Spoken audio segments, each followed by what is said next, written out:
الله أكبر الله أكبر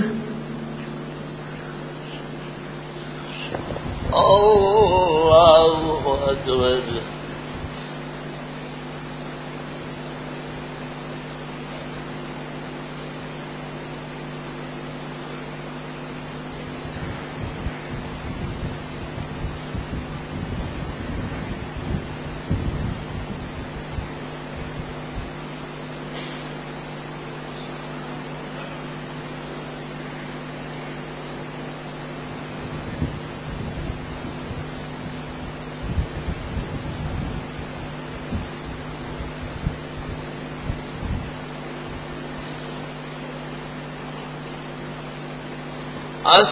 السلام عليكم ورحمة الله السلام عليكم ورحمة الله الحمد لله رب العالمين اللهم أنت السلام ومنك السلام تبارك يا ذا الجلال والإكرام ربنا آتنا في الدنيا حسنة وفي الآخرة حسنة وقنا عذاب النار ربنا لا تزغ قلوبنا بعد إذ هديتنا وهب لنا من لدنك رحمة إنك أنت الوهاب أنت ولينا في الدنيا والآخرة توفنا مسلمين والحقنا بالصالحين اے اللہ مسلمانوں کی پریشانیاں دور فرما ناحق نے بدنام کرنے والی ایجنسیاں نیست و نابود فرما اے اللہ اسلام کی بلند و برتر زرین اور شیرین تعلیمات کی برکات سے عالم کو منور فرما ناحق تہمتیں اور اقذاف کے مرتکبین کو اپنی پکڑ میں لے اللہم خذ ہؤلاء الظالمین اخذ عزیز مقتدر ولا تمہلہم اللہم خذہم اخذ عزیز مقتدر اللہم انصر الاسلام والمسلمین اللہم احفظہم واحفظ المدارس والمساجد والمعاهد الدينية الإسلامية أبدا سرمدا إلى يوم القيامة اللهم إنا نجعلك في نحور هؤلاء الظالمين المفسدين ونعوذ بك من شرورهم وفتنهم اللهم عليك التكلان وأنت المستعان بیماروں کی صحت و شفا کے لیے دعا فرمائے مسلمان مرحومین کی بخشش کے لیے دعا فرمائے جہاں کئی مسلمان کسی درد اور کرب کے شکار ہے اس کی رہائی و نجات کے لیے دعا فرمائے صلی اللہ تعالی علی خیر خلقی محمد و آلہ و اصحابہ اجمعین برحمتہ بسم اللہ الرحمن الرحیم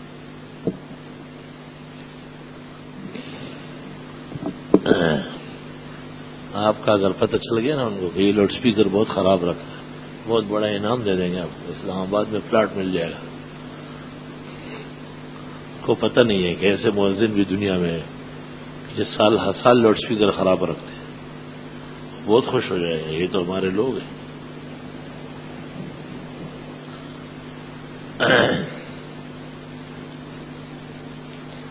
ہم لوگ صف اول میں ہوتے جب نماز جنازہ کے لیے جاتے تو راستے میں ہی رش کی وجہ سے نماز ختم ہو جاتی ہے کیا ہم لوگ مسجد میں بیٹھ سکتے ہیں یا پھر بھی نماز نہیں اتنا جلدی تو نہیں پڑھا جاتا آپ جانا چاہتے نہیں ہیں ہم لوگ صف اول میں ہوتے صف اول سے بھی تو راستے کھلے ہوتے ہیں جنازے میں کچھ تاخیر کرائیں گے اگر اس طرح بات ہے کہ نمازی پہنچتے افسوس یہ ہے کہ بعض لوگ اپنے ساری نماز نوافل دعائیں ختم کر کے پھر جاتے ہیں یہ تو بہت نامناسب بات ہے صرف سنت موقدہ پڑھ کر فوراً جنازے کے لیے اٹھنا چاہیے تو یہ ایسی صورت میں جب میدان پورا بھرا ہوا ہو اور چند آدمیوں کے لیے ہزاروں کو روکا جائے یہ بھی نامناسب ہے کہ بھائی یہ تو بڑی مسجد ہے، نمازی تو اخیر تک آتے رہتے ہیں، کس کس کا انتظار کرو گے؟ نمازیوں میں یہ جذبہ ہونا چاہیے کہ علی الفور نکلے اور راستے میں لوگ رش نہ بنائے، گیٹ سے فوراً ہٹے۔ اذان میں یا تکبیر میں اشہد ان محمد رسول اللہ کے جواب میں یہی کلمات اشہد ان محمد رسول اللہ پڑھا جائے گا۔ صلی اللہ علیہ وسلم کا کوئی ثبوت نہیں ہے اس میں۔ بری نظر یا نظر بد سے بچنے، واسدوں کے اثر سے بچنے کے لیے کوئی دعا، ماشاء اللہ کان وما لم یشاء لم یکن، ماشاء اللہ لا قوت الا باللہ فاللہ خیر حافظا وهو ارحم الراحمین، وَإِن يَكَادُ الَّذِينَ كَفَرُوا لَيُزْلِقُونَكَ بِأَبْصَارِهِمْ لَمَّا سَمِعُوا الذِّكْرَ فَيَقُولُونَ إِنَّهُ لَمَجْنُونٌ وَمَا هُوَ إِلَّا ذِكْرٌ لِّلْعَالَمِينَ۔ سورہ قلم کی آخری دو آیتیں صبح و شام پڑھی جائیں، فائدہ ہوگا۔ ایک رسم یہ پڑ گئی کہ دلہن کو رخصت کرتے وقت قرآن شریف کے نیچے سے گزاری جاتی ہے، یہ سب غلط اور ناکار رسوم ہے، اس سے توبہ کرنا چاہیے۔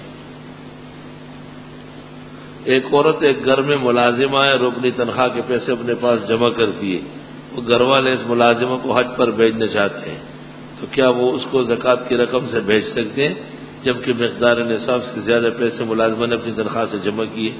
بھائی جب ملازمہ خود صاحب حیثیت ہے اور نصاب بھر پیسے اس کے پاس موجود ہے تو اس کو زکوٰۃ لینا جائز ہی نہیں ہے، زکوٰۃ دینے سے زکوٰۃ ادائی نہیں ہوگی۔ انشاءاللہ ان قریب اولاد کی نعمت سے نوازے جائیں گے، دعا فرمائے اللہ آسان فرمائے۔ اگر بچے کے کان میں اذان کے لیے آپ کو نہیں، مجھے معاف کر دیں، میں لوگوں کے بچوں کی اذان کے لیے فارغ نہیں ہوں، آپ خود اذان سیکھیں اور دیں۔ میں نے ایک عیسائی لڑکے کا جھوٹا پانی پیا ہے، اب شریعت کے مطابق کیا ہے؟ اب آپ کو عیسائی ہو کے مرنا ہے، پلید مردار چیز آپ نے پیٹ میں ڈالی، توبہ استغفار کرو۔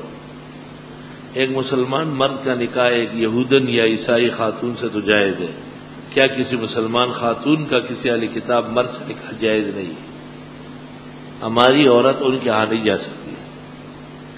میری دو بیٹیاں ہیں، ان کے لیے سونے کا سیٹ انہی کے نام ہے، اور شادی کے لیے کیا اس کی بھی زکوٰۃ ہے؟ جی ہاں بالکل، اس کا مالک ہے نا، جو بھی مالک ہے اس پہ زکوٰۃ ہے۔ میں نے ضرورت کے تحت 2 لاکھ روپے قرض لیا ہے، فی الوقت ادا کرنے کوئی وسیلہ نہیں۔ اگر میں وصیت کروں کہ میرے مرنے کے بعد میرا مکان دکان وغیرہ ہے بیچ کر ادا کر لے، وصیت تو ضروری ہے، کریں گے، بغیر وصیت کے بھی ادائیگی ضروری ہے، اور بہتر ہے کہ آپ زندگی میں اپنے آپ کو چھڑا لیں، کیونکہ مقروض مرنے والے کا جنازہ نہیں ہوتا۔ 10 محرم کو نکاح کرنا درست اور سنت ہے۔ نماز میں سجدہ تلاوت کی نیت رکوع میں درست ہے، یہ طریقہ سنت تو تمام نمازوں میں جائز ہے۔ اگر کسی شخص نے نہ سمجھی سے اپنے بازو پر نام لکھا دیا ہو، اب اس مٹانے کی صورت میں شدید تکلیف ہو رہی، تب بھی مٹانا چاہیے۔ حضرت والا میرے خالزاد بھائی جس کی عمر تقریباً 21-22 سال ہے، مگر وہ ذہنی طور پر 12-13 سال کا لگتا ہے، اللہ تعالیٰ اسے صحت و شفا دے۔ پہلے سے اور اب بھی لوگ 786 لکھتے ہیں، لیکن یہ بسم اللہ نہیں ہے، یہ غلط ہے۔ نماز میں قرات فرض ہے اور سورہ فاتحہ پڑھنا سورت ملانا واجب ہے۔ اب اگر کسی نے نماز میں سورہ فاتحہ پڑھی اور سورت ملائے بغیر رکوع کر لیا اور نماز پوری کر لی بغیر سجدہ کے، تو کیا نماز میں فرض ادا ہو گیا؟ نفس قرات تو ہو گئی، واجب کے چھوٹنے پر سجدہ سہو لازم ہے۔ سجدہ سہو نہیں کیا تو نماز دوبارہ پڑھی جائے گی، ما دام الوقت باقیا۔ ایک شخص نے اپنی بیوی کو طلاق دے دی تو کیا اب اس عورت کی والدہ اس شخص کے لیے حرام ہے؟ ساس عمر بھر کے لیے محرم ہے، بیوی کو طلاق ہو یا بیوی مر جائے، دونوں صورتوں میں ساس کے ساتھ نکاح نہیں ہوگا۔ مسلمان کا خون غیر مسلم کو دینا جائز ہے، بہتر نہیں ہے۔ پرفیوم یا سینٹ کپڑوں پر لگانے سے نماز ہو جاتی ہے، دیواروں پر جو رنگ وغیرہ جس پہ جو الکوہل ہے وہ درست ہے۔ آج کل حیات النبی کا مسئلہ یہ پنجاب میں ہے، یہاں نہیں ہے۔ آپ نے دارالحدیث میں طالب علموں کو قلم پر ایک نظم سنائی، وہ نظم شائع ہے، اس میں ہمایوں کو کہے وہ لکھ کے دے دے گا، الاحسن میں آ جائے گا۔ اگر ہم آغا خان کیا سے گوشت نہیں کھا سکتے اور ان کے ہاتھوں سے پکائے ہوئے کھانے نہیں کھاتے، ہمارے ہاتھوں سے ذبح حرام ہے، ہاتھوں سے پکائے ہوئے کھانے کیسے آپ حلال ہو سکتے؟ ان کے بارے ہمارے پاس کیا دلیل ہے؟ یہی دلیل ہے کہ وہ غیر مسلم۔ فجر کی نماز کے دوران کسی کو یاد آیا کہ اس نے وطر نہیں پڑھے، پہلے وطر پڑھ لے پھر نماز پوری کر لے، نماز درمیان میں چھوڑ دے، سلام پھیر لے۔ کافی عرصے سے پورا گھرانہ سحر سفلی کا شکار ہے۔ سورہ بقرہ 7 دن تک بلند آواز سے پڑھے۔ ماں باپ اپنے بیٹے سے کہے کہ مولوی مت بنو، اور وجہ یہ بتائے کہ آج کے دور میں سب سے بڑا فتنہ یہ مولوی لوگ ہیں، اور یہ کہے کہ یہ انگریزوں کے غلام ہیں۔ انگریز تو کہتے ہیں کہ مولویوں نے ہمیں نکالا ہے، وہ تو آج تک سزا مولویوں کو دے رہے ہیں۔ یہ اصل میں خود انگریزوں کے انڈے سے نکلا ہوا چوزا ہے، ایسا باپ اور ایسی ماں۔ اس لیے انگریزوں کے غلام ہر ایک کو غلام سمجھتے ہیں۔ میرے 3 بچے درجے میں پڑھتے ہیں، ماشاءاللہ اچھے جا رہے پڑھائی، مگر چند ماہ سے پڑھائی میں بہت زیادہ پیچھے ہیں۔ قاری صاحب سے لین دین کر لے، قاری صاحب کو کوئی تحفہ وغیرہ دیا کرے۔ 2 فرقے دنیا میں ہیں، جب تک آپ انہیں راضی نہیں رکھیں گے کام نہیں بنے گا۔ ایک کے قاریان صاحبان، دوسرے ڈاکٹر، وہ بھی آپ کی چھوٹی بیماری کو اتنی بڑی کر دے گا کہ آپ اٹھ بھی نہیں سکیں گے۔ قاری صاحب کو راضی کر لیں، کچھ پیسے ویسے، کپڑے وپڑے، آج کل آموں کا موسم ہے، کریٹ وریٹ دیا کریں، پھر آپ کا بچہ جلدی حافظ ہوگا، ورنہ امام مہدی آ جائے گا اور آپ کا بیٹا 18ویں پارے میں ہوگا۔ میری معصوم بچی 2.5 سال عمر میں ماشاءاللہ کلمہ دعائیں وغیرہ پڑھتی ہے، لیکن 1-2 عدد کلمے بھی اس کی زبان سے نکلتے ہیں۔ اس سے بچاؤ کے لیے کوئی ورد بتائے۔ انشاءاللہ بچی ہے، معاف ہے، اس کو اس کلموں کی برائی اس کو بتائے، منع کرتے رہے، انشاءاللہ خیر ہو جائے گی۔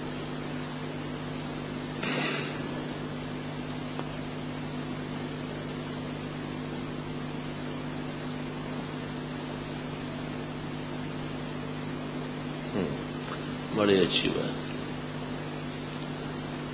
نماز جنازہ جب حاضر ہوئے تو فرضین ہو جائے گا، فرضین ہے تو کوئی حوالہ 14 کتابوں میں اس کے حوالے ہیں، فتاوی امینیہ میں موجود ہے۔ نماز کے بعد کی دعا پڑھتے اللہم انت السلام، کیا آپ کے پیچھے نمازیوں کو پڑھنے کی ضرورت ہے؟ نہیں، اونچی آواز سے پڑھنے کا مطلب یہ ہے کہ نمازی بھی ساتھ شریک ہے۔ اہل حدیث کے پیچھے نماز پڑھنا بہتر نہیں ہے، بلکہ نہ پڑھے تو اچھا۔ آپ نے تو نماز میں سجدے کی آیت پڑھی، سجدہ ہو گیا نا، تو رکوع اور سجدہ دونوں ہو گئے، اجتماع میں ضرورت نہیں ہوتی۔ کل شام کے بیان میں آپ نے بہت سی باتوں کے علاوہ بتایا کہ جب جنازہ نکلے اور وہ تیار بھی ہو تو پھر اس پر فرض عین ہے، تیار نہ بھی ہو تب بھی تیار ہو جائے۔ تیار کیا مطلب ہے؟ کوئی کیچڑ میں تو نہیں پھنسا ہوا ہے، جنازہ آ گیا اور آپ دیکھ رہے ہیں کہ بھئی میں اگر وضو کر کے جاؤں گا تو نکل جائے گا، تو حکم یہ ہے فوراً زمین پہ بیٹھ کے تیمم کر لیں، شریک ہو جائے۔ جنازہ جب سامنے آ جائے پھر فرض عین ہو جاتا ہے۔ یہ مسئلہ پختہ ہے، پکا ہے، کچے مولوی نہیں سمجھتے اس کو۔ میری بھتیجی کا پنڈے جو انتقال ہو گیا، دعائے مغفرت اللہ تعالیٰ بخشش فرمائے۔ جامعہ کا ایک طالب علم بیمار ہے، اللہ اس کو صحت و زندگی عطا فرمائے۔